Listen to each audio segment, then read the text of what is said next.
Saya ucapkan kepada jemaat Tuhan sekali lagi, Shalom, puji Tuhan, kita bersyukur pagi hari ini boleh kembali bertemu dalam pertemuan online kita, dan kita bersyukur kalau semuanya masih sehat, sebab ada banyak orang yang tidak mendapat kesempatan sama seperti kita di masa pandemi ini, saudara.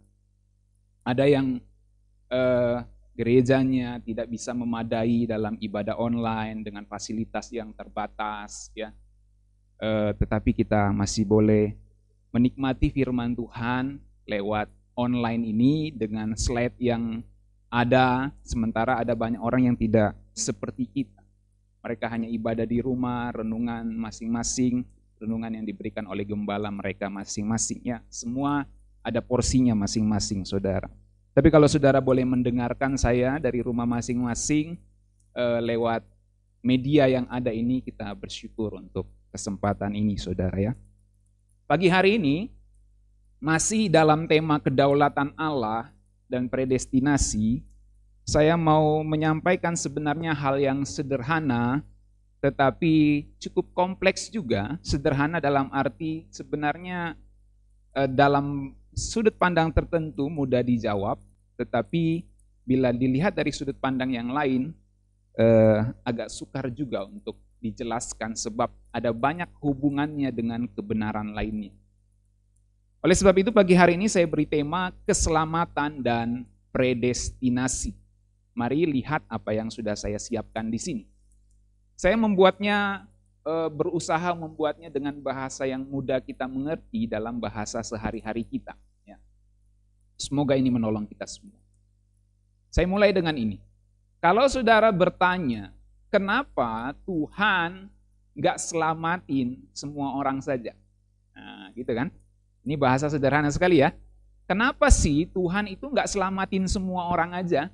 Nah, pertanyaan ini bisa dijawab simpel begini, saudara-saudara. Yang Tuhan itu siapa? Kan waktu ditanya, kenapa sih Tuhan gak selamatin semua orang aja? Lalu dijawab, yang Tuhan emangnya siapa? Dia atau kamu? Dia kan yang Tuhan. Jadi terserah dia dong. Suka-suka Tuhan dong. Dia mau selamatin semua atau mau selamatin sebagian, ya suka-sukanya Tuhan dong. Nah, betul gak, saudara ya? Masuk akal? Masuk akal ya? Kenapa sih Tuhan gak selamatin semua orang aja? Lalu ada yang jawab dari sudut pandang gini, ya, yang Tuhan siapa? Kamu atau dia? Kalau dia yang Tuhan, ya terserah dia. Bener? Terserah Tuhan dong. Suka-sukanya Tuhan dong. Wong dia yang ciptain manusia kok. Suka-sukanya dia mau selamatin semua atau selamatin sebagian aja. Kan dia Tuhan. Siapa yang mau membantah Tuhan? Suka-sukanya Tuhan toh. Yang Tuhan siapa? Lu atau dia? Dia yang Tuhan kan. Yang di otos sana, di atas sana itu, di atas sono. Dia yang Tuhan, dia suka-sukanya dia. Nah itu jawaban simpel. Oke. Tetapi kalau kita pikir panjang, maka kita bisa tanya lagi. Suka-sukanya Tuhan itu yang bagaimana? Kan memang sih suka-sukanya Tuhan, kan dia yang Tuhan, memang suka-sukanya dia. Terus kita tanya lagi. Iya, saya tahu, saya ngerti. Tapi suka-sukanya Tuhan tuh yang bagaimana? Sebab yang saya tahu Tuhan kan kasih, Tuhan kan adil. Apakah keadilannya nggak akan bertentangan dengan kasihnya kalau dia nyelamatin sebagian manusia saja? Jadi kan Allah adil, jadi dia selamatin sebagian aja. Gitu. Artinya karena yang sebagian terima Tuhan Yesus, yang sebagian nggak terima Tuhan Yesus. Gitu. Apakah adil kalau Tuhan nyelamatin sebagian saja? Kan itu bertentangan dengan kasihnya. Bukankah Allah mengasihi semua manusia? Kok dia selamatin sebagian aja? Gitu kan? Nah, dari sini saudara mulai agak ribet dan panjang penjelasannya. Maka penjelasannya itu berkaitan dengan tema yang saya sebutkan tadi, keselamatan dan predestinasi. Oke, kita lihat selanjutnya. Jadi begini saudara. Saya jelaskan, kalau kita percaya Alkitab, maka kita percaya semua manusia sudah berdosa di dalam Adam. Amin. Itu kata Alkitab. Karena semua manusia berdosa di dalam Adam, maka semua manusia layak dihukum. Kalau kita baca firman Tuhan, Roma 3 ayat 23, karena semua orang telah berbuat dosa dan telah kehilangan kemuliaan Allah. Lalu Roma 6 ayat 23 bagian A, sebab upah dosa ialah maut. Sampai di sini jelas. Kalau kita lihat ayat selanjutnya, Roma 5 ayat 12, terjemahan bahasa Indonesia sehari-hari saya ambil supaya mudah. Dosa masuk ke dalam dunia melalui satu orang. Dan dari dosa itu timbullah kematian, akibatnya kematian menjalar pada seluruh umat manusia. Sebab semua manusia atau semua orang sudah berdosa. Jadi mudahnya begini, gimana sih berdosa di dalam Adam itu Pak? Nah mudahnya gini, berdosa di dalam Adam itu ditandai dengan tubuh fisik ini bisa mati. Itu tandanya. Berdosa di dalam Adam, tentu penjelasan teologisnya ada lagi tetapi saya buat sederhana. Ya, seperti itu. Seandainya Adam itu tidak berdosa, maka kita keturunannya itu tidak akan pernah mati. Makanya di sorga langit baru, bumi baru nanti nggak ada lagi kematian. Sebab semua sudah dipersatukan di dalam Kristus. Oke, next. Kalau kita lihat Roma 3 ayat 23 tadi, ya, kalau kita sudah lihat bahwa semuanya berdosa di dalam Adam, maka kalau kita perhatikan ayat lengkapnya begini. Roma 3 ayat 23 saya sambung dengan ayat 24. Karena semua orang telah berbuat dosa dan telah kehilangan kemuliaan Allah, dan oleh kasih karunia telah dibenarkan dengan cuma-cuma karena penebusan dalam Kristus Yesus. Kalau dalam bahasa Indonesia sehari-harinya begini, hanya karena rahmat Allah saja yang diberikan dengan cuma-cuma, hubungan manusia dengan Allah menjadi baik kembali. Caranya ialah manusia dibebaskan oleh Kristus Yesus. Saudara perhatikan ya, ada rahmat yang diberikan dengan cuma-cuma. Dengan begitu hubungan manusia dengan Allah menjadi baik. Tetapi ada caranya, enggak otomatis. Caranya ialah manusia dibebaskan oleh Kristus Yesus. Jadi rahmat Allah, kasih karunia Allah, wujud nyatanya, realnya, bentuknya adalah manusia dibebaskan oleh Kristus Yesus. Oke, next. Roma 6 ayat 23 disambung juga. Sebab upah dosa ialah maut, tetapi karunia Allah ialah hidup yang kekal dalam Kristus Yesus Tuhan kita. Jadi ada dosa nih, upahnya maut. Lalu dilawankan, ada karunia Allah yang merupakan hidup yang kekal di dalam Kristus Yesus. Kalau sebab upah dosa adalah maut, itu di dalam Adam. Karunia Allah, hidup yang kekal, itu di dalam Tuhan Yesus. Nah, dalam terjemahan bahasa Indonesia sehari-hari begini. Sebab kematian adalah upah dari dosa. Tetapi hidup sejati dan kekal bersama Kristus Yesus Tuhan kita adalah pemberian yang diberikan oleh Allah dengan cuma-cuma. Nah, ini terjemahan yang menolong kita mendapat perspektif yang lebih tajam dari ayat ini. Perhatikan ya, hidup sejati dan kekal bersama Kristus Yesus Tuhan kita adalah pemberian yang diberikan Allah, diberikan Bapa. Jadi hidup kekal bersama Tuhan Yesus itu adalah pemberian dari Bapa. Oke?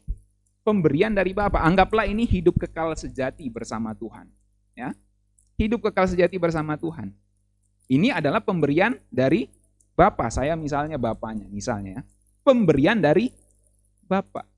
Nah, itu diberikan dengan cuma-cuma. Jadi Kristus itu diberikan kepada dunia ini, kepada semua manusia dengan cuma-cuma. Manusia tidak perlu membayar Allah Bapa untuk mendapatkan keselamatan. Manusia tidak perlu membayar Allah Bapa untuk mendapatkan Kristus yang menyelamatkan mereka. Bisa paham? Karena saya tekankan, kalau kita bicara keselamatan dan predestinasi, maka subjek dari predestinasi adalah siapa? Bapa. Amin.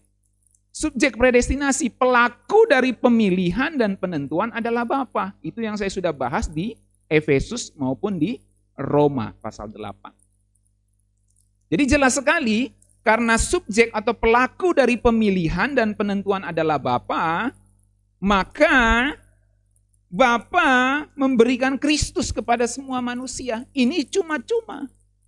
Kristus pun dipilih oleh Bapa untuk manusia. Bapa tidak pilih Adam, tetapi Bapa pilih Kristus untuk menebus semua manusia. Bapa tidak pilih Rasul Paulus untuk menjadi juru selamat. Bapa tidak pilih seorang yang bernama Mesak Jasmin untuk jadi juru selamat, tidak. Bapa memilih seorang yang bernama Yesus Kristus, anaknya yang tunggal, untuk menjadi juru selamat. Dia pilih Kristus dan dia berikan Kristus itu, ini Kristus dan hidup kekalnya diberikan kepada kita dengan cuma-cuma. Itu maksudnya. Karena kita sedang membahas predestinasi dan keselamatan. Jadi saya mau saudara mengerti, Bapa memberikan Kristus, memberikan hidup kekal dengan cuma-cuma. Jadi saudara mesti ngerti dulu, dalam konteks ini ya, bukan Yesus yang memberikan hidup kekal dalam konteks ini. Tolong jangan disalahpahami. Dalam konteks ini, Bapa yang memberikan hidup kekal di dalam Yesus Kristus itu kepada manusia. Karena Bapa adalah subjek predestinasi. Dan hidup kekal yang diberikan Bapa itu cuma-cuma. Nanti ketika kamu menerima Yesus, itu baru ada harga yang harus dibayar. Artinya harga mengikuti sang hidup kekal ini, itu harga yang harus dibayar gitu loh. Bapa berikan ini cuma-cuma, kamu enggak perlu bayar. Bapa berikan kepada kamu enggak perlu bayar. Kamu enggak bayar pun Bapa berikan, kamu enggak mau pun Bapa berikan. Permasalahannya kalau kamu sudah terima ini, maka engkau harus bayar segenap hidupmu untuk mengikuti sang hidup kekal itu. Bisa paham saudara? Itu namanya hubungannya predestinasi dan keselamatan. Jadi kita mesti mengerti dalam Allah Tritunggal ada Bapa, ada Anak. Maka kalau keselamatan itu pemberian cuma-cuma, itu konteksnya Bapa yang memberikan Kristus dengan cuma-cuma. Tetapi ketika engkau mengikuti Kristus sang hidup kekal itu, ada harga yang harus kamu bayar. Apa harganya? Segenap hidupmu. Itu perspektif. Saudara bisa paham sekarang? Bisa mulai terbuka dengan jelas? Mungkin saudara selama ini sudah pahami, tetapi tidak setajam penjelasan ini. Oke, next. Jadi, hidup sejati dan kekal bersama Yesus, atau yang kita sebut dalam bahasa sederhana selamat. Jadi selamat itu hidup sejati dan kekal bersama Yesus. Itu dalam bahasanya Roma 6 ayat 23 tadi. Jadi hidup sejati dan kekal bersama Yesus itu adalah pemberian cuma-cuma dari sang Bapa, dari Bapa yang memberikan. Masalahnya adalah enggak semua orang mau terima pemberian ini. Bapa berikan Kristus untuk dunia ini. Masalahnya enggak semua orang mau terima pemberian, enggak mau terima Tuhan Yesus, enggak mau terima hadiah yang cuma-cuma diberikan oleh Bapa kepada dunia ini. Itu masalahnya, saudara. Nah, next. Maka benarlah kata Alkitab. Yang percaya Yesus yang dapat hidup kekal, yang selamat. Bapa berikan hidup kekal cuma-cuma, tetapi yang percaya saja yang dapat hidup kekal itu. Diberikan kepada seluruh umat manusia. Masalahnya enggak semua yang terima. Hanya beberapa orang yang terima. Nah, yang beberapa orang terima itulah yang disebut selamat. Itu. Makanya Yohanes 3 ayat 16 begini. Berkata, karena begitu besar kasih Allah akan dunia ini. Ini dalam terjemahan yang lain. Teman bahasa Indonesia sehari-hari. Karena Allah begitu mengasihi dunia ini sehingga ia memberikan anaknya yang tunggal. Supaya setiap orang yang percaya kepadanya tidak binasa. melainkan mendapat hidup sejati dan kekal. Jadi jelas sekali, Allah mengasihi seluruh dunia, semua umat manusia. Tetapi yang percaya itu yang dapat hidup kekal. Allah memberikan Kristus untuk semua manusia. Masalahnya, pemberian yang diberikan cuma-cuma oleh Allah ini, nggak semua yang mau terima. Nah, yang terima yang dapat hidup kekal. Oke, next. Jadi saudara mesti, yang saya mau tekankan ini adalah saudara mesti benar-benar mengerti dalam keselamatan dan predestinasi, Bapa adalah pelaku dari predestinasi dan keselamatan itu. Dalam hal ini, Bapa memberikan Kristus untuk dunia. Kristus yang mengerjakan keselamatan di kayu salib jelas bukan Allah Bapa. Kristus yang mengerjakannya, Kristus yang disalib bukan Allah Bapa. Tetapi Kristus itu diberikan Bapa kepada dunia. Bapalah pelakunya, subjek. Nah, jadi poinnya hidup kekal dalam Yesus atau selamat itu diberikan Bapa itu cuma-cuma gratis. Tetapi bersyarat. Semua katakan bersyarat. Gratis tapi bersyarat. Anda mendapatkan hadiah di telepon. Halo, Anda mendapatkan hadiah gratis tapi ada syaratnya. Syaratnya adalah ya kamu harus terima nanti kalau barang itu datang. Kalau kamu nanti membayar saat barang itu datang, itu berarti penipuan.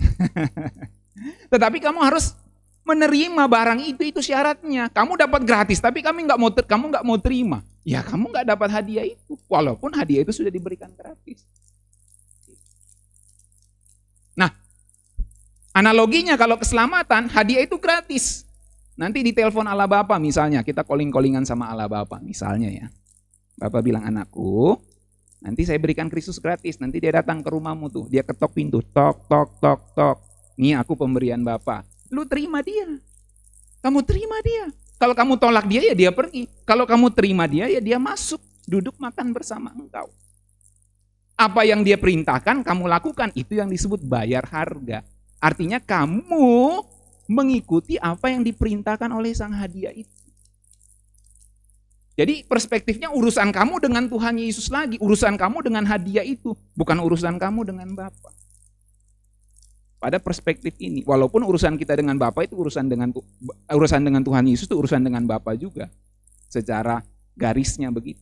Tetapi dalam konteks ini, urusanmu dengan hadiah itu, kamu mengikuti apa petunjuk yang diberikan oleh hadiah itu, untuk kamu bisa menikmati kehidupan kekal itu.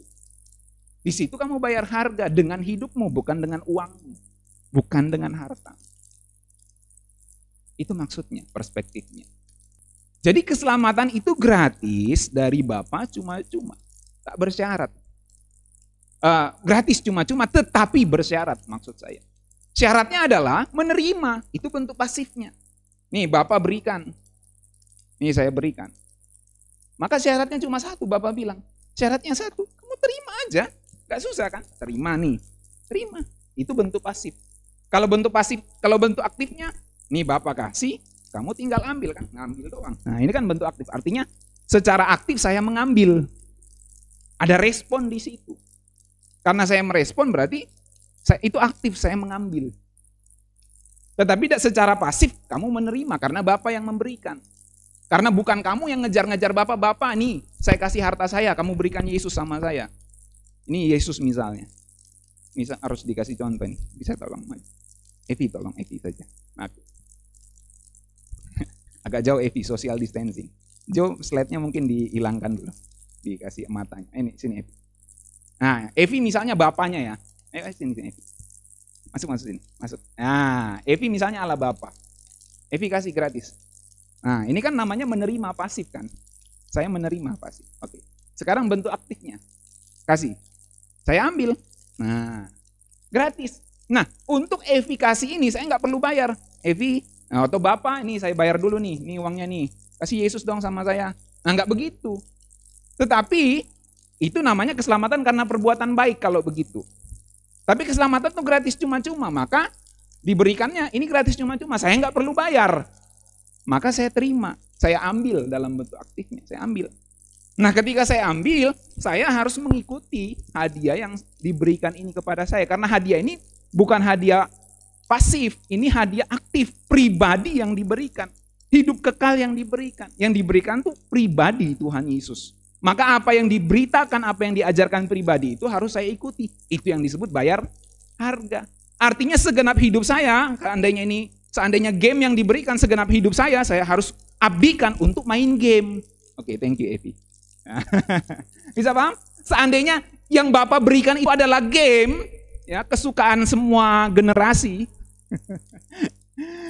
maka saya harus abdikan hidup saya untuk main game itu sampai saya mati. Seluruhnya hidup saya abdikan untuk menyelesaikan game itu. Game yang diberikan ini. Maka kalau itu Kristus, maka saya harus mengikuti semua yang diperintahkannya. Semua yang diajarkannya. Itulah yang disebut Injil. Itulah yang disebut dalam Alkitab. Semua ajaran Tuhan Yesus. Itu harga yang harus dibayar, kehidupanmu untuk ikut apa yang diberikan gratis ini. Oke, bisa paham saudara ya? Maka poin saya, saudara harus memandang keselamatan dan predestinasi dari perspektif Bapa adalah subjek, pelaku yang memberikan Kristus kepada umat manusia. Itu sangat penting sekali dalam keselamatan dan predestinasi. Dan ini akan mengurai semua benang kusut dalam pemikiran kita soal keselamatan. Jadi, sekali lagi, hidup kekal, keselamatan itu cuma-cuma gratis, tapi bersyarat. Syaratnya, saudara harus mengambil atau menerima hadiah itu, yang dalam bahasa yang paling sederhana, percaya Tuhan Yesus. Itu syaratnya, kamu harus percaya kepada dia ini yang diberikan. Kalau kamu nggak percaya hadiah yang diberikan, ya mana berani kamu buka kotaknya. Sekalinya yang diberikan itu bom. Masih ingat peristiwa bom buku? Ya, ada paket datang, ternyata dibuka bom. Nah, saya mau kasih tahu Allah Bapa itu tidak berikan bom yang membinasakan kita. Dia berikan hidup kekal untuk kita.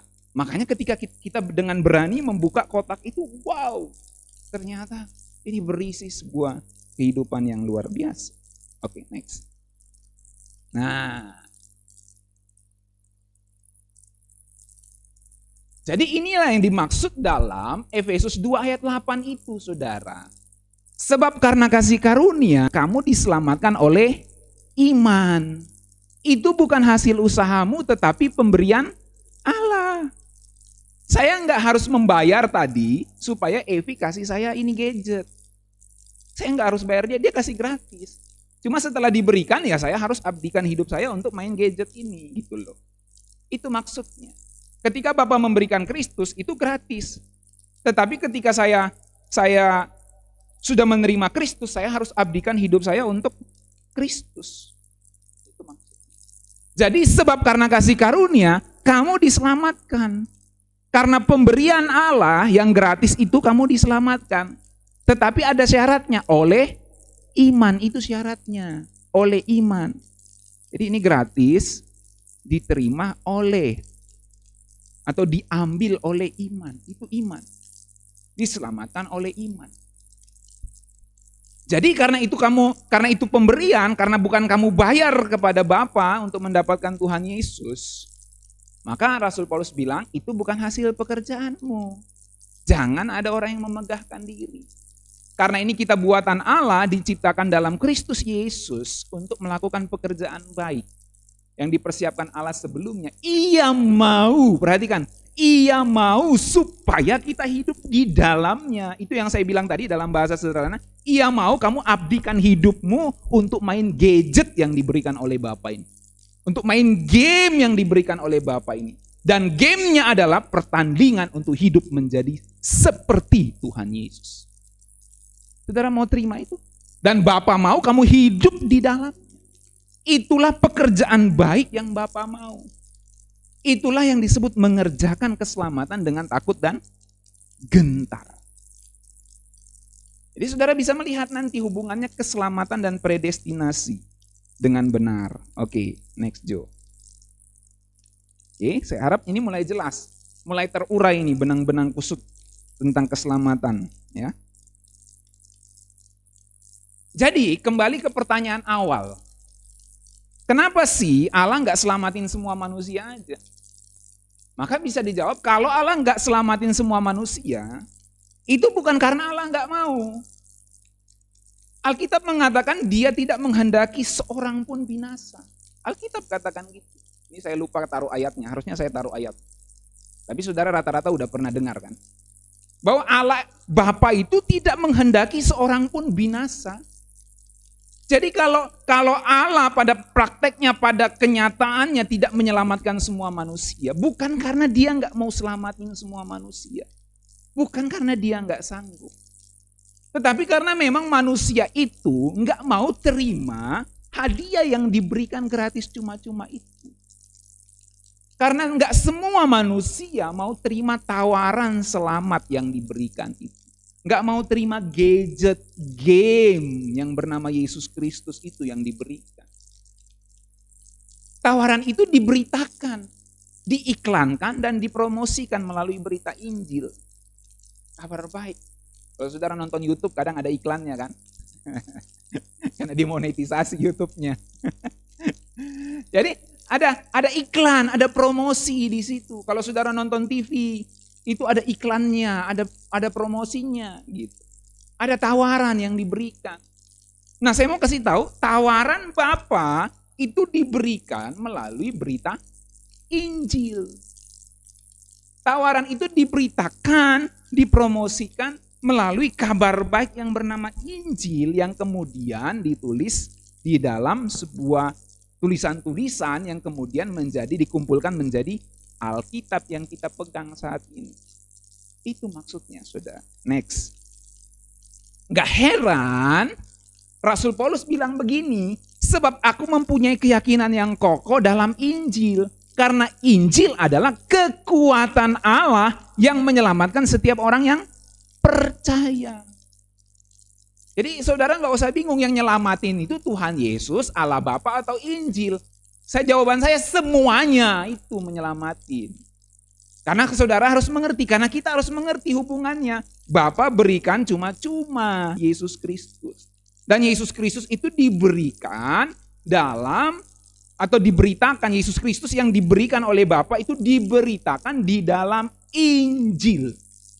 Maka dari perspektif itu Rasul Paulus menulis, Injil yang berisi berita Bapa memberikan secara cuma-cuma keselamatan itu, Injil itu adalah kekuatan Allah yang menyelamatkan setiap orang percaya.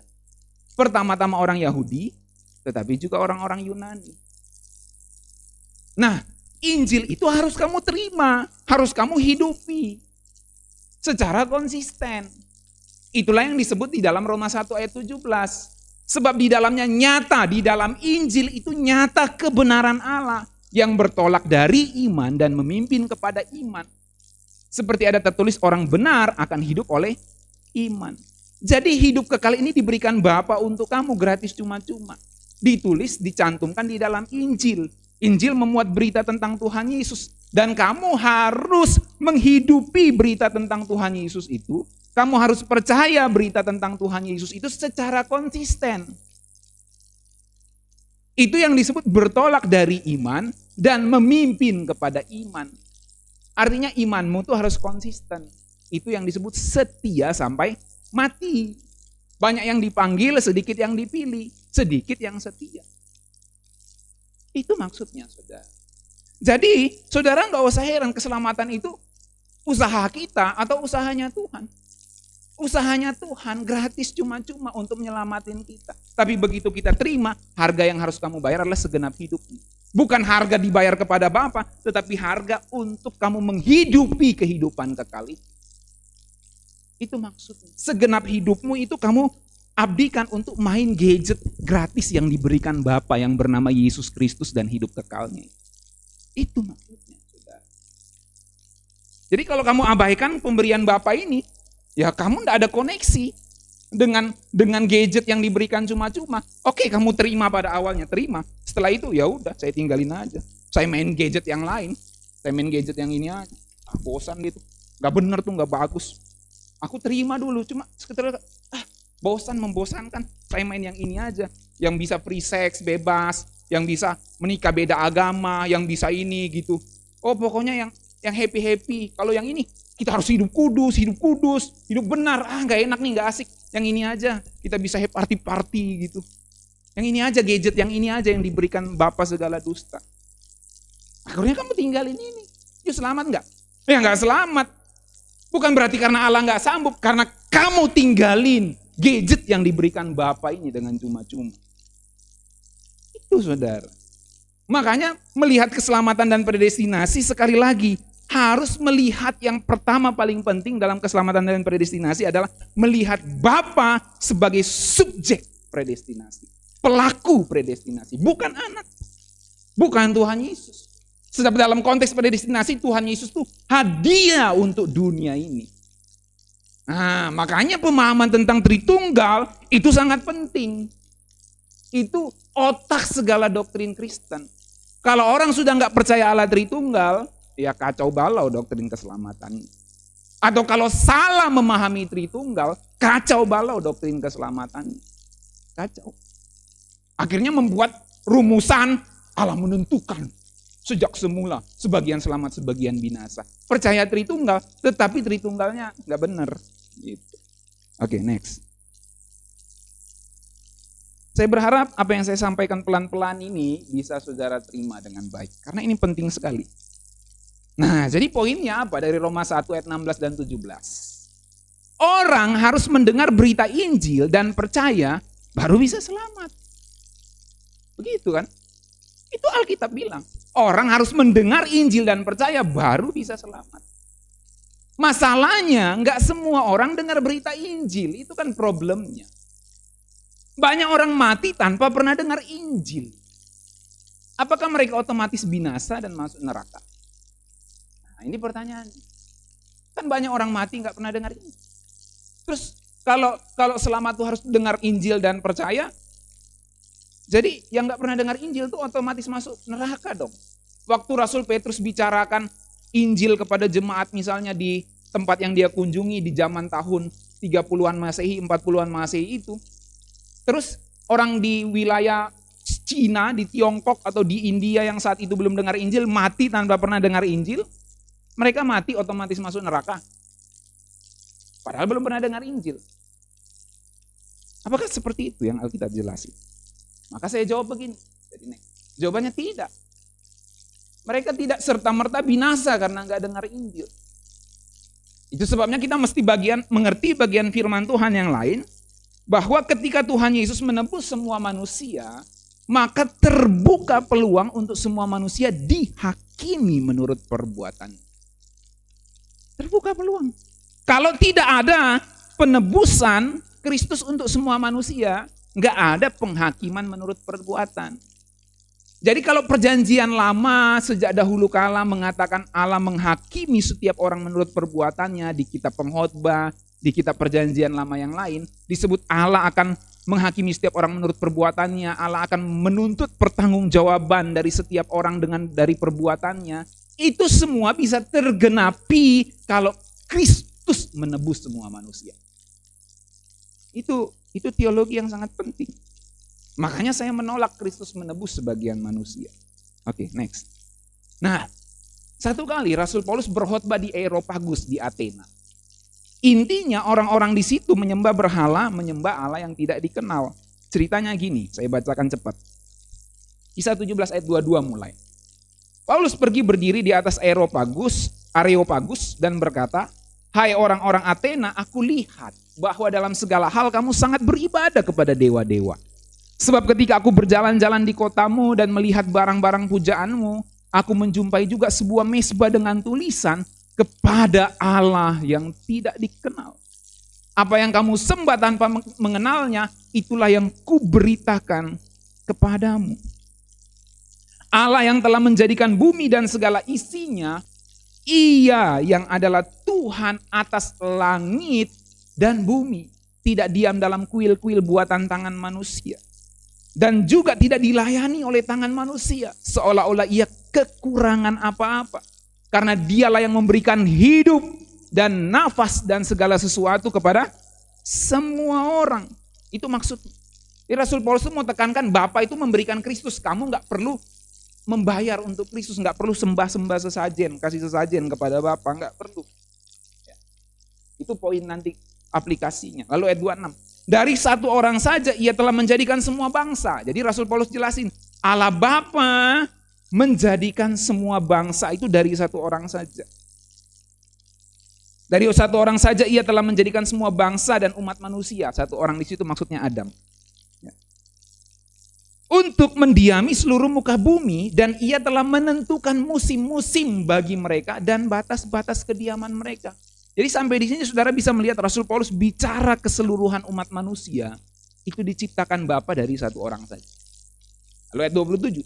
Supaya mereka mencari Dia dan mudah-mudahan menjamah dan menemukan Dia walaupun Ia tidak jauh dari kita masing-masing. Nah, ini yang menarik. Ayat 28. Sebab di dalam Dia kita hidup, kita bergerak, kita ada. Seperti yang telah juga dikatakan oleh pujangga-pujanggamu, sebab kita ini dari keturunan Allah juga. Nah, karena kita berasal dari keturunan Allah, kita tidak boleh berpikir bahwa keadaan ilahi sama seperti perak, sama seperti emas atau perak atau batu ciptaan kesenian dan keahlian manusia. Intinya Allah itu jangan kamu pikir seperti patung berhala itu. Lalu ayat 30. Dengan tidak memandang lagi zaman kebodohan. Maksudnya zaman kamu nyembah-nyembah berhala. Ya. Allah tidak memandang lagi zaman kebodohan. Maka sekarang Allah memberitahukan kepada manusia bahwa di mana-mana semua mereka harus bertobat. Jadi seolah-olah Allah bilang gini, oke lah, lupakan semua penyembahan berhalamu itu. Oke, sekarang saya mau kamu tertuju kepada satu pribadi, yaitu Kristus Yesus yang kemudian dijelaskan di ayat 31. Allah memberitakan kepada manusia bahwa di mana-mana mereka harus bertobat karena Ia telah menetapkan suatu hari pada waktu mana Ia, Bapa, akan dengan adil akan menghakimi dunia. Jadi Bapa akan menghakimi dunia dengan adil oleh seorang yang ditentukannya, oleh seorang yang telah ditentukannya. Jadi Bapa menghakimi melalui orang yang telah ditentukannya. Siapa dia? Itulah Kristus. Karena dijelaskan sesudah Ia memberitakan kepada semua orang suatu bukti tentang hal itu dengan membangkitkan Dia, membangkitkan yang ditentukannya untuk menghakimi dunia itu dari antara orang mati. Siapa itu? Kristus Yesus yang diberitakan oleh Rasul Paulus. Jadi Rasul Paulus mau kasih tunjuk, oke, dulu kamu menyembah berhala, menyembah Allah yang tidak dikenal. Tetapi sekarang Allah tidak pandang lagi zaman kebodohan itu. Sekarang Dia memberikan anaknya yang tunggal, memberikan Kristus untuk dunia ini. Kristus dalam keadaannya sebagai manusia ini akan menghakimi dunia. Dan Bapa sudah menentukan Kristus menghakimi dunia dengan meneguhkan Kristus dibangkitkan dari antara orang mati. Nah, maka poinnya begini, sederhana aja poinnya. Jadi next Joe. Poinnya adalah Bapa menetapkan Kristus untuk menghakimi semua manusia dengan adil. Sampai sini saudara bisa ikuti? Bapa menetapkan Kristus untuk menghakimi semua manusia. Suku India, suku Amerika, kalau mau disatukan dalam suku semua. Suku Eropa, suku Indonesia, suku Asia. Semuanya itu dihakimi oleh Kristus dengan adil. Inilah kemudian yang dimaksudkan Rasul Paulus dalam Roma pasal 2 ayat 6. Mulai. Ia akan membalas setiap orang menurut perbuatannya. Jadi menetapkan, menghakimi Kristus, menghakimi semua manusia dengan adil. Jadi Bapa menetapkan Kristus. Nanti Kristus itu membalas setiap orang menurut perbuatannya. Dalam kitab Wahyu, Rasul Yohanes tulis, perkataan Tuhan Yesus, aku segera datang dan akan memberikan upahku menurut masing-masing kepada setiap orang menurut perbuatan. Jadi Kristus akan menghakimi, membalas setiap orang menurut perbuatannya. Adil bukan? Ayat 11, sebab Allah Bapa tidak pandang bulu. Dia akan hakimi manusia melalui Kristus dengan adil. Nah, itu ayat 2 dan ayat yang Ayat 6 dan ayat 11 tadi maksudnya. Sekarang saya membacakan ayat yang ke-14. Ketika Rasul Paulus menjelaskan soal hukum Taurat dan penghakiman. Perhatikan ini saudara, ayat 14. Ayat 12 dulu. Nah, sebab semua orang yang berdosa tanpa hukum Taurat akan binasa tanpa hukum Taurat.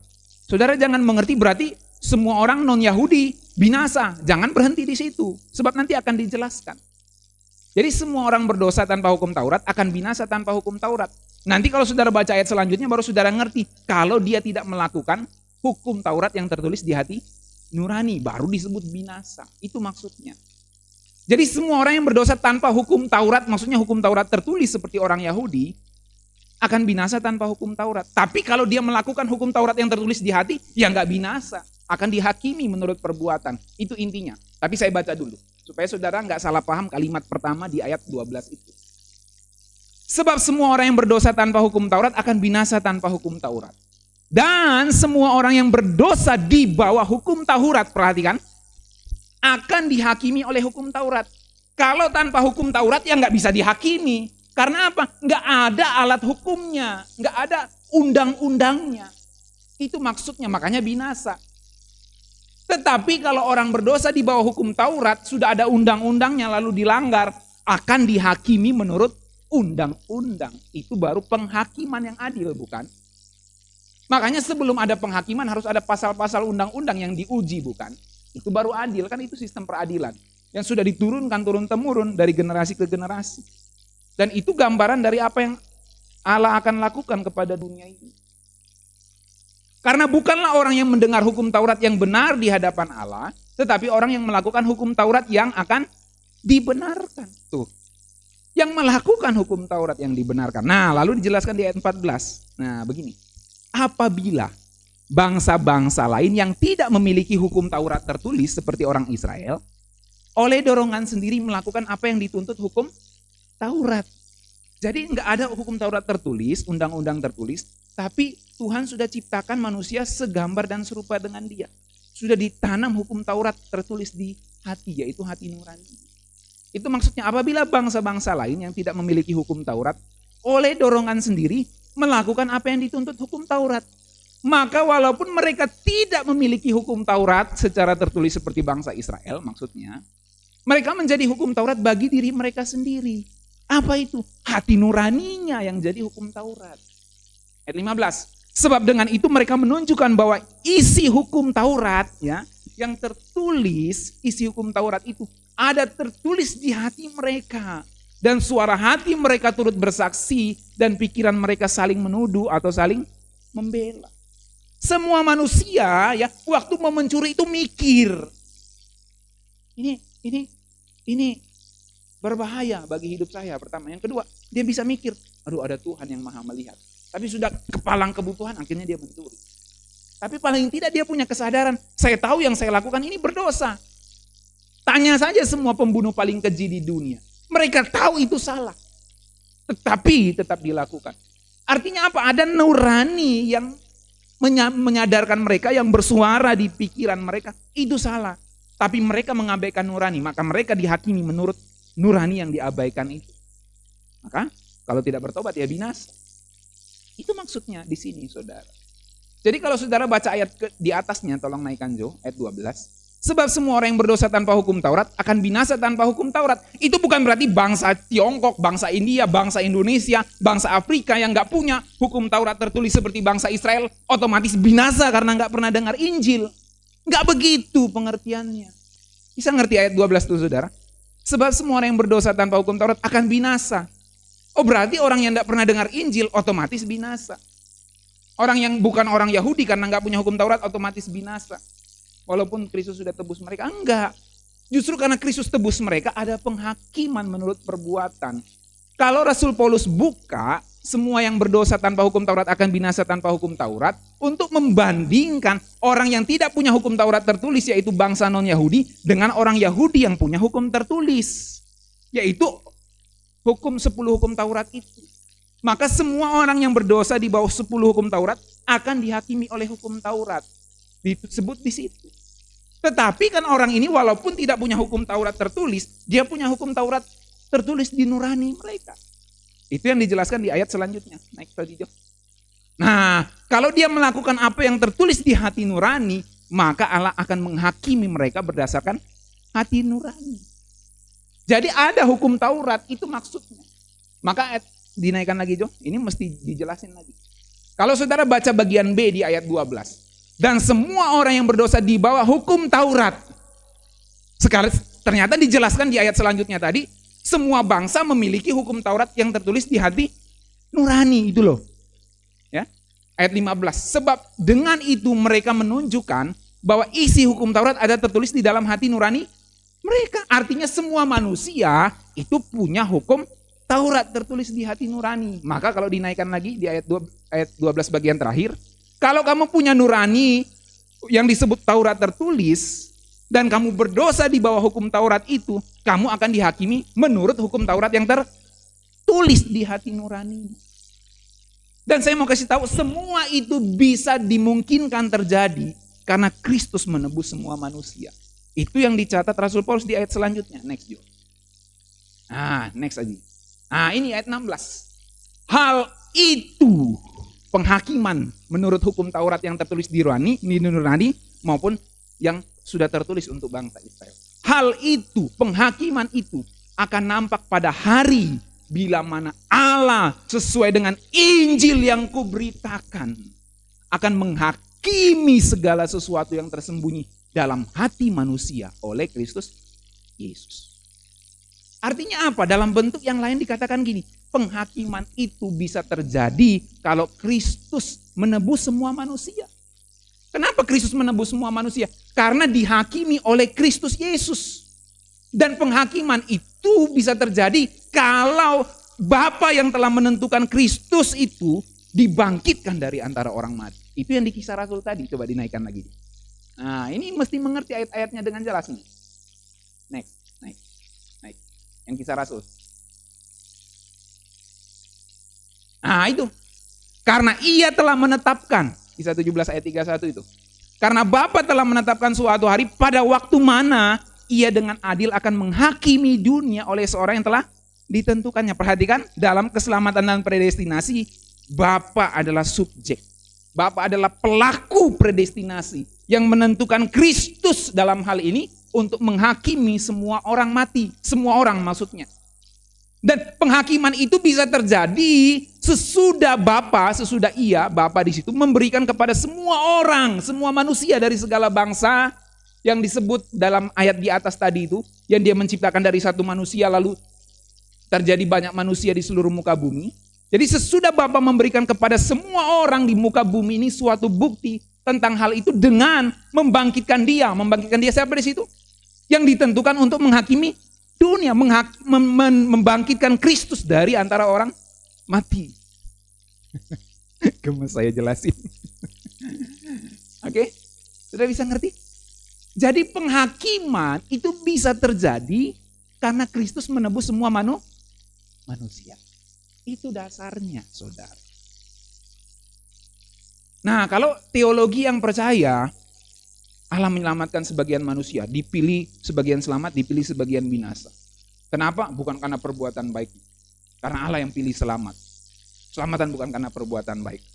Jadi penghakiman oleh perbuatan, jadi mereka akhirnya membuat teologi bahwa Allah, Yesus datang hanya menebus sebagian manusia saja. Yang tidak pernah dengar Injil, ya binasa dalam dosanya. Yang ini dipilih, ya ini aja yang selamat. Karena Yesus datang menebus sebagian manusia saja. Jadi mereka nggak percaya bahwa ketika Kristus menebus semua manusia, maka legallah, maka sahlah penghakiman menurut perbuatan untuk semua manusia. Tidak ada di konsep teologi mereka seperti itu. Nah, kenapa saya tegaskan ini? Karena saya mau tegaskan kepada saudara bahwa Bapa tidak menghendaki seorang pun binasa. Tetapi faktanya tidak semua mau menerima tawaran hadiah cuma-cuma yang Bapa berikan kepada manusia. Apa yang Bapa berikan? Kristus dan hidup kekal. Dan Kristus dan hidup kekalnya ini diberikan untuk semua manusia. Maka Kristus pun mati untuk semua manusia. Nah, karena dia mati untuk semua manusia, apakah otomatis semua masuk surga? Tidak. Yang dengar Injil menjadi umat pilihan, menjadi anak-anak Allah, ditentukan untuk menjadi serupa dengan Kristus. Itu kitab Roma.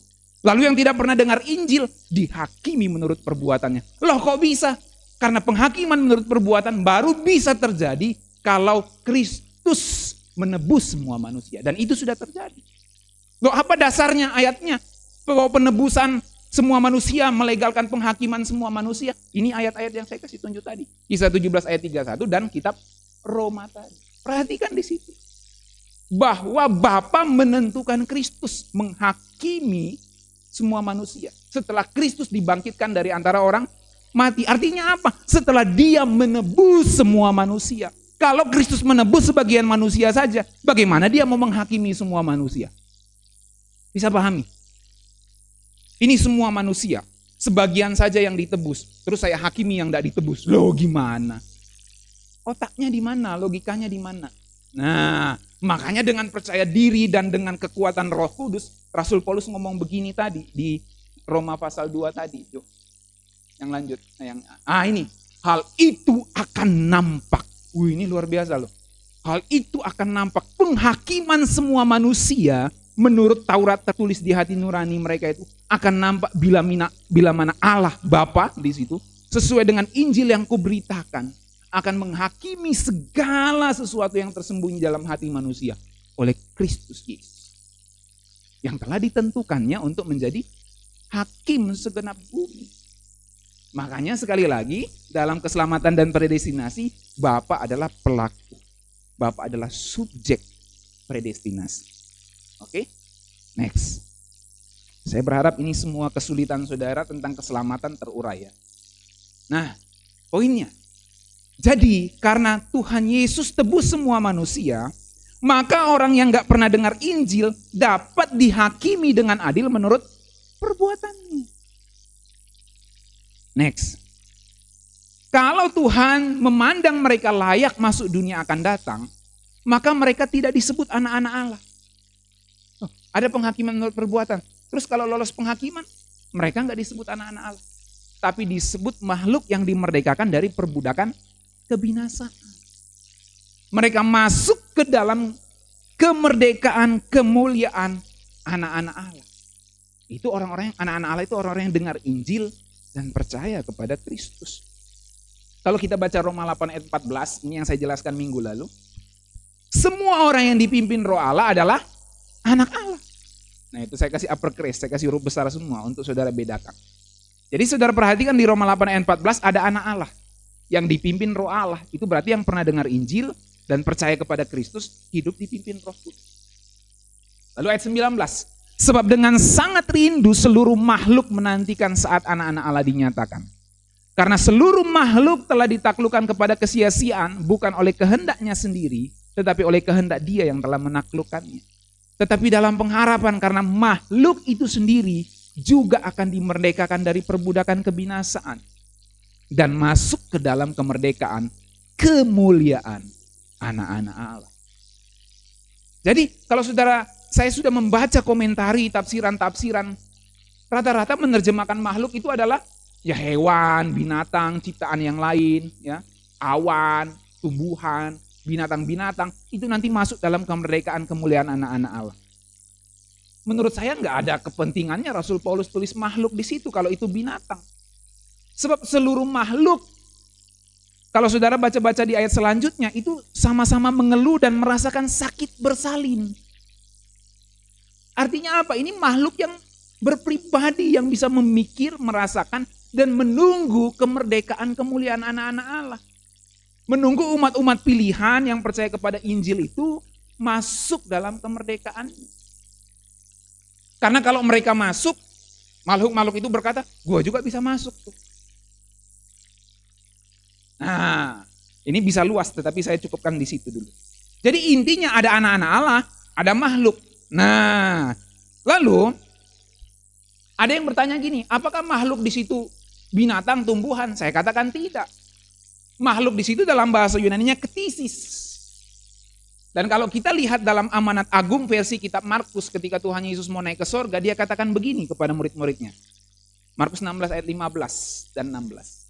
Lalu ia berkata kepada mereka, Pergilah ke seluruh dunia. Beritakanlah Injil kepada segala makhluk, ketisis. Kata yang sama digunakan dalam Roma 8 ayat 19 sampai 21 itu makhluk. Oke, bisa dinaikkan dulu. Perhatikan ya, ayat 21. Tetapi dalam pengharapan karena makhluk, ketisis. Itu yang paling bawah ayat 21. Ketisis, makhluk. Makhluk itu sendiri juga akan dimerdekakan dari perbudakan kebinasaan. Dan masuk ke dalam kemerdekaan kemuliaan anak-anak Allah. Pertanyaannya, siapa makhluk di situ? Apakah binatang, tumbuhan? Ternyata bukan. Ternyata manusia. Manusia yang tidak pernah dengar Injil. Yang di dalam Roma pasal 2 tadi, hal itu akan nampak bila mana Injil, bila mana Allah menghakimi semua manusia dalam Kristus Yesus, oleh Yesus Kristus. Kata Rasul Paulus begitu kan. Nah, jadi kalau makhluk itu binatang, tumbuhan, nggak seperti itu. Apakah rasul-rasul memberitakan Injil kepada binatang, kepada tumbuhan? Di next day.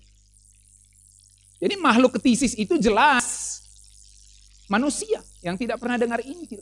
Makanya ketika Tuhan Yesus berkata gini, pergilah ke seluruh dunia, beritakan Injil kepada segala makhluk. Oh, makhluknya itu adalah tumbuhan. Jadi Rasul Petrus ketemu tumbuhan di situ. Pohon ara, percaya Yesus, kalau tidak binasa kamu.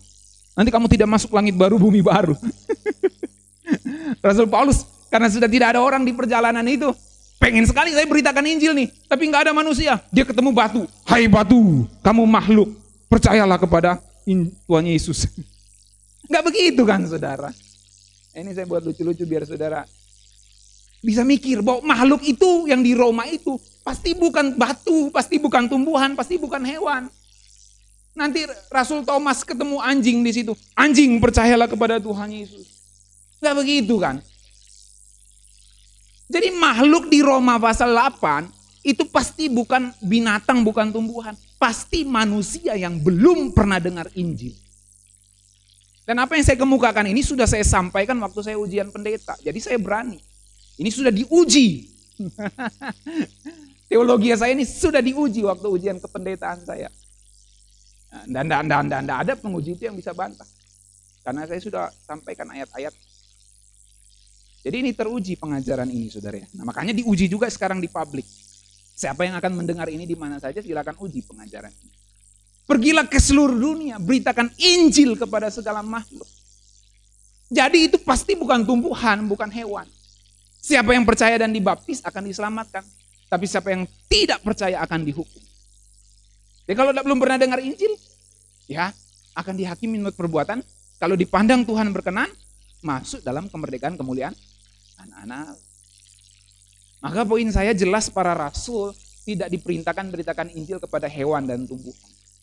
Makhluk di situ jelas maksudnya adalah manusia yang belum pernah dengar Injil. Oke, next. Sekarang terkait predestinasi tadi. Kalau kita lihat di Efesus, terpujilah Allah dan Bapa Tuhan kita Yesus Kristus, yang dalam Kristus telah mengaruniakan kepada kita segala berkat rohani di dalam surga. Sebab di dalam Dia, di dalam Kristus, Allah yaitu Bapa telah memilih kita. Perhatikan, Bapa di dalam Kristus telah memilih kita sebelum dunia dijadikan.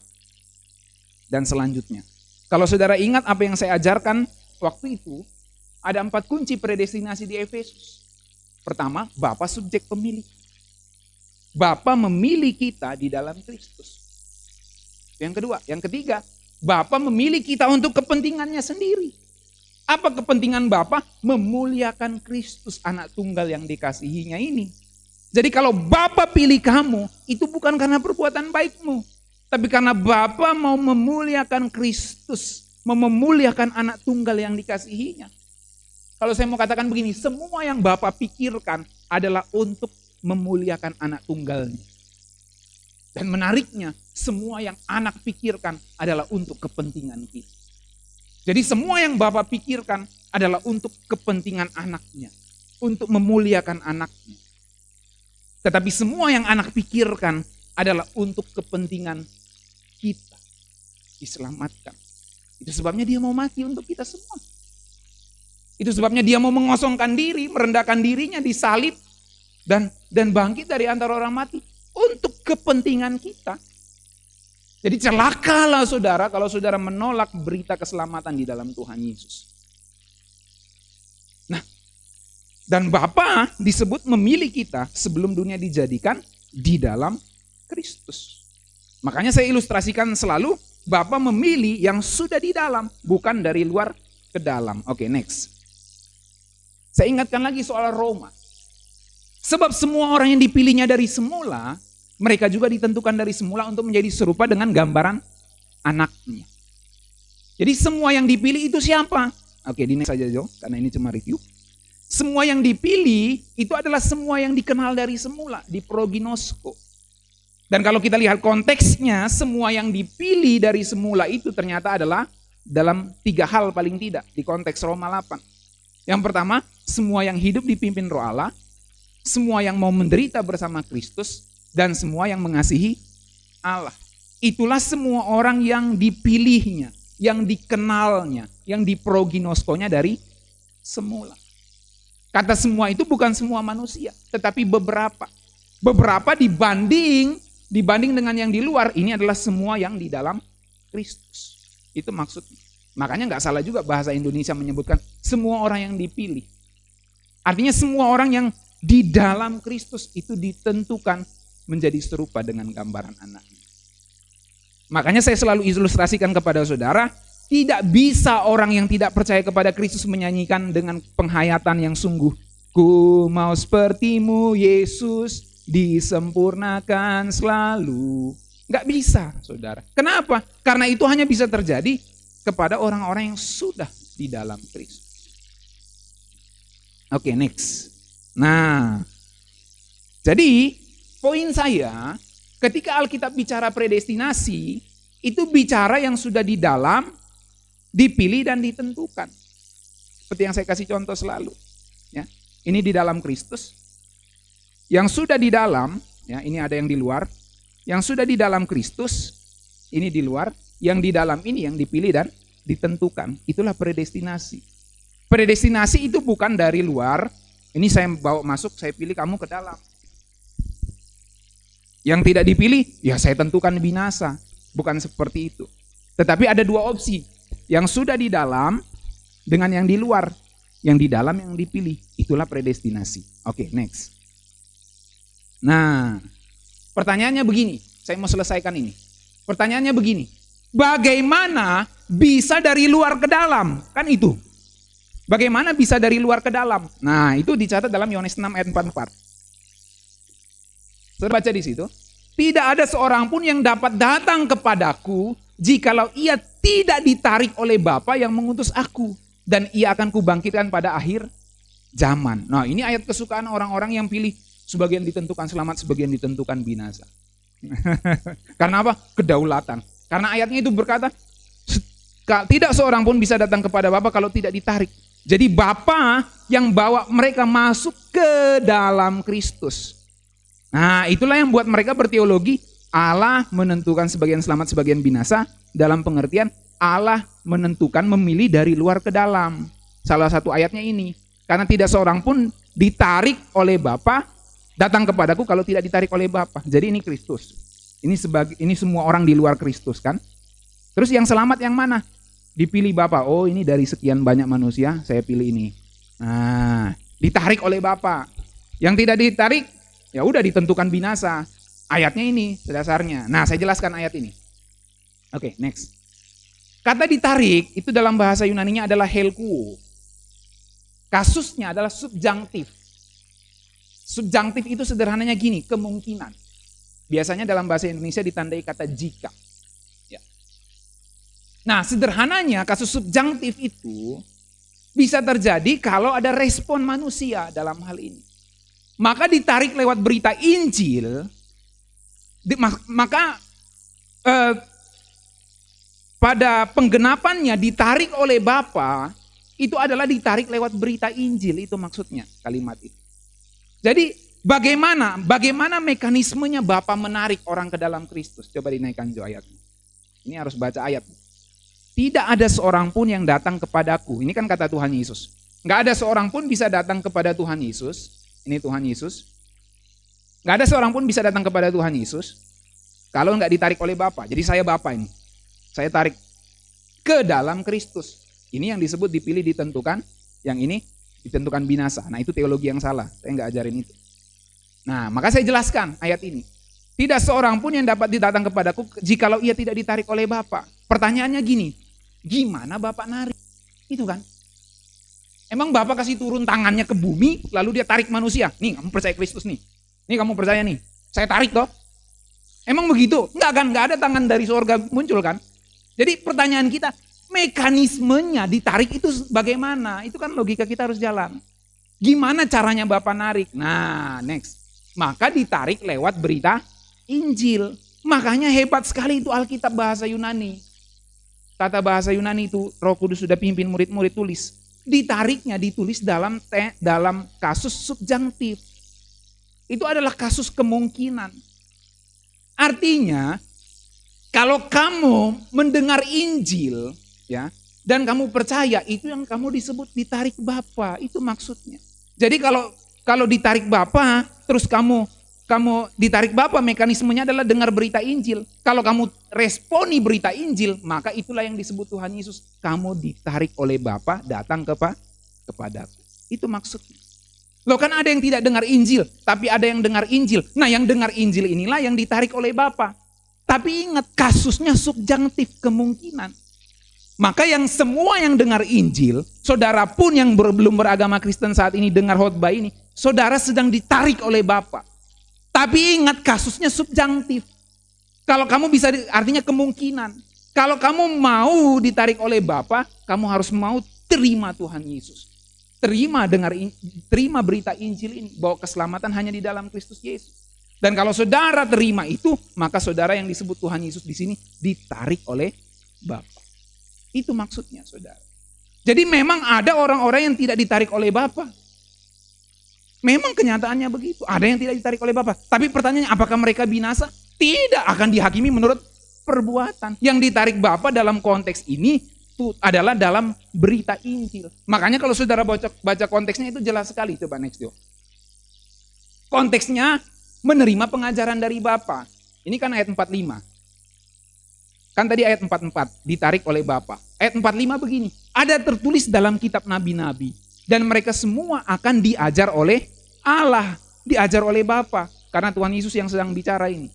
Dan setiap orang yang telah mendengar dan menerima pengajaran dari Bapa datang kepadaku. Oke. Naikkan Jo. Naikkan lagi Jo. Perhatikan ya. Tidak ada seorang pun yang datang kepada Bapa jikalau ia tidak ditarik oleh Bapa yang mengutus aku. Enggak seorang pun bisa datang pada Tuhan Yesus kalau enggak ditarik oleh Bapa. Nah, mekanismenya gimana? Dijelaskan di ayat 45. Nah, itu kan ayat 44, ini 45. Ada tertulis dalam kitab nabi-nabi, bla bla bla, dan setiap orang yang telah mendengar dan menerima pengajaran dari Bapa datang kepadaku. Pertanyaan saya, pengajaran dari Bapa itu, apakah Bapa di surga teriak dari langit? Woi, percaya semua sama Tuhan Yesus, kalau enggak gua kirim petir nih. Enggak gitu kan? Saudara pernah dengar dari surga suara begitu, Bapa di surga ngomong, woi bertobat woi. Enggak ada kan? Enggak ada. Terus mekanismenya Bapa mengajar manusia itu apa? Kan gitu. Bentuk realnya Bapa mengajar manusia itu apa? Lewat roh Bapa, roh kudus, roh kebenaran yang mengajarkan segala kebenaran. Lah Roh Kudus itu tidak kelihatan. Bagaimana dia mengajar segala kebenaran? Lewat apostol-apostolnya, rasul-rasulnya, pemberita-pemberita Injilnya. Jadi saat saya memberitakan Injil kepada saudara, ketahuilah Bapa sedang menarik saudara. Tapi ingat, modusnya subjunktif. Tuhan Yesus sendiri yang ngomong. Dan ditulis oleh Rasul Yohanes, dikasih modus subjunktif. Dalam modus subjunktif. Itu ahli-ahli Alkitab sudah tulis begitu. Dalam modus subjunktif, dalam modus kemungkinan. Artinya kamu betul-betul disebut ditarik Bapa kalau kamu meresponi berita Injil itu. Jelas bukan? Itu ada dahsyatnya Alkitab. Next. Nah, jadi di Yohanes 6 ayat 44 sampai 45 ini kita menemukan bahwa ayat-ayat ini tidak berbicara tentang pemilihan dan penentuan siapa yang akan binasa dan siapa yang akan selamat. Seperti gini loh, ditarik Bapa, ini ditentukan selamat, ini binasa lu. Bukan gitu yang dijelaskan di Yohanes 6 ayat 44 sampai 45. Tetapi bicara tentang bagaimana mekanisme orang datang kepada Tuhan Yesus. Mekanismenya ditarik Bapa. Dan ternyata ditarik Bapa itu lewat pengajaran oleh Bapa. Ternyata pengajaran oleh Bapa itu adalah lewat berita Injil yang disampaikan semua pemberita Injil. Kalau kamu percaya, maka kamu disebut ditarik Bapa. Kok bisa gitu? Karena modusnya subjunktif. Gitu loh. Makanya belajar bahasa Yunani penting. Next. Nah, orang-orang datang kepada Tuhan Yesus bila Allah Bapa menarik helkue orang itu. Dalam kenyataannya dorongan atau tarikan Bapa lewat Roh Kudus terjadi ketika berita Injil atau pengajaran dari Bapa diberitakan kepada orang-orang ini. Ayat 45 itu tadi. Nah, orang-orang yang meresponi Bapa dengan menerima dan mengikuti Injil disebut orang-orang yang datang kepada Tuhan Yesus. Atau orang yang percaya yang disebut di ayat 47. Orang-orang inilah yang meresponi inilah yang akan dibangkitkan pada akhir zaman. Oke, next. Yohanes 6 ayat 47, tadi kan ayat 44, 45, lalu 47. Aku berkata kepadamu sesungguhnya barang siapa percaya, ia mempunyai hidup yang kekal. Jadi ditarik Bapa. Oh ya memang benar ditarik Bapa. Lewat apa? Berita Injil. Loh, terus berita Injil itu barang siapa yang percaya kepada Injil itu baru punya hidup yang kekal. Maka connect-lah dengan semua dari awal yang saya beritakan tadi. Hidup kekal diberikan oleh Bapa, gratis cuma-cuma, tapi harus diterima atau diambil secara aktif dengan percaya. Itu loh saudara. Bisa terkoneksi semua yang saya sampaikan tadi ya? Berhubungan semua saudara ya. Nah next. Saya mau closing statement dengan pesan Tuhan kepada jemaat di Smyrna. Dalam Wahyu 2 ayat 10c. Hendaklah engkau setia sampai mati, dan aku akan mengaruniakan kepadamu mahkota kehidupan. Saudara-saudara, kalau kita anggap keselamatan itu sebuah gadget yang diberikan Bapa gratis cuma-cuma, maka gadget ini berisi game, pertandingan yang harus kita selesaikan. Maka kita harus menghabiskan sisa hidup kita, mengabdikan hidup kita untuk bermain game, bermain pertandingan yang ada di gadget gratis yang diberikan Bapa ini. Dan pertandingan itu bernama menjadi serupa dengan Kristus. Dalam engkau setia sampai mati, dan aku, kata Tuhan Yesus, akan mengeruniakan kepadamu mahkota kehidupan. Kiranya firman Tuhan ini memberkati kita semua, keselamatan dan predestinasi. Mari kita berdoa.